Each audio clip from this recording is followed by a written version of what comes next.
Daily మనం బిర్యానీ తింటాం, family pack దగ్గర నుంచి ఇంటి ఆవిడ చెప్పిందని చెప్పి మంచి హడావిడిగా తీసుకెళ్తాం కదా. ఈయన డైలీ హోటల్స్కి అరిటాకు సప్లై చేస్తాడు. ఈయన ఏమంటాడంటే అసలు బిర్యానీ మాత్రం తినకండి, హోటల్కి వెళ్ళి ఎట్టి పరిస్థితుల్లో అంటున్నాడు. ఎందుకంటే ఈయన చాలా చోట్ల బిర్యానీ చూశాడంట హోటల్స్లో. ఆయన మాటల్లోనే విందాం. చెప్పండి సీని గారు.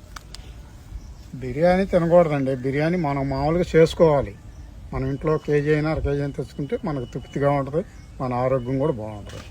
అవును, ఎందుకు తినొద్దు అంటున్నారు హోటల్స్లో బిర్యానీ? వాళ్ళు ఫ్రిడ్జ్లో పెడతారు, మిగిలిపోయినాయి అవి కూడా పెడతారు. మీరు రోజు హోటల్స్ తిరుగుతూ ఉంటారు కదా, చూస్తున్నారా? ఫ్రిడ్జ్ ఇక్కడ కాదు, పెద్ద హోటల్లో దొరుకుతాయి. పెద్ద హోటల్స్ లోనే. మరి చికెన్ కూడా పెట్టేస్తారండి ఫ్రిడ్జ్ లో. చికెన్ కూడా మీరు డైలీ హోటల్స్ లో తిరుగుతూ ఉంటారు కదా? తిరుగుతా. ఓకే. నేను అసలు తిన్నా హోటల్లో ఎప్పుడు కూడా.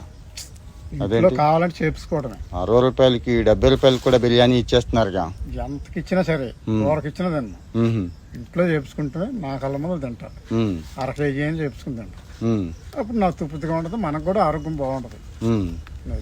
హోటల్స్ లో మీరైతే అసలు బిర్యానీ తిన్ను అంటారు. తిన్నాం. ఎట్టి పరిస్థితిలో తినరు.